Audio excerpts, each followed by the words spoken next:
Hey, this is Dragon Feather, and this is part 8 of my 8-part Sabbat series, and this one is on Samhain or Samhain. Here we go.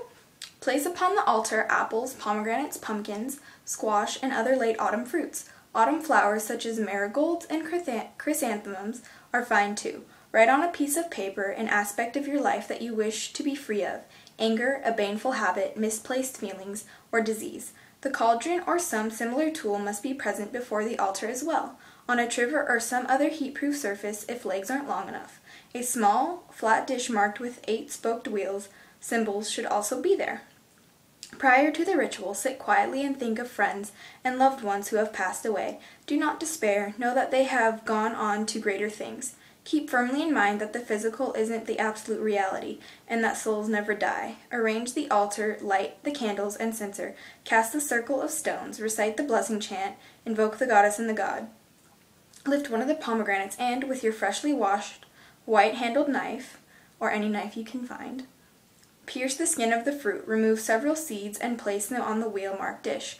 Raise your wand or athame, face the altar, and say, "On this night of Samhain, I mark your passing, O Sun King, through the sunset into the land of the young. I mark also the passing of all who have gone before, and all who will go after. O gracious goddess, eternal mother, you who gives birth to the fallen, teach me to know that in the time of the greatest darkness there is the greatest light."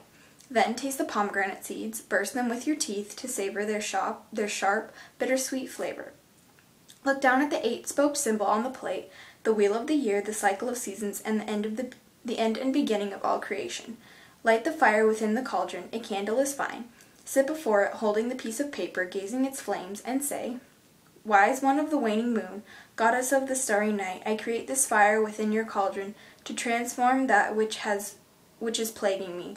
May the energies be reversed, from darkness, light, from bane, good, from death, birth." Then light the paper in the cauldron's flames and drop it inside.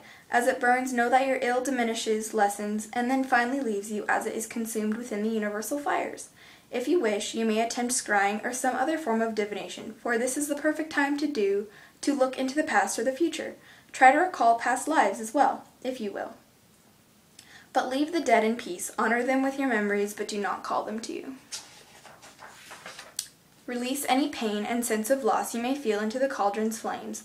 Work of magic, if necessary, may follow. Celebrate the simple feast, or cakes and ale, and release your circle. Alright, Samhain lore.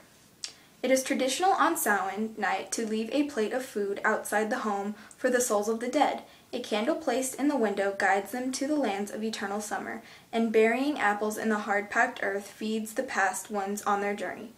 For foods, beets, turnips, apples, corn nuts, gingerbread, cider, mulled wines, and pumpkin dishes are appropriate, as are meat dishes, once again, if you're not vegetarian. If you are, tofu seems ritually correct.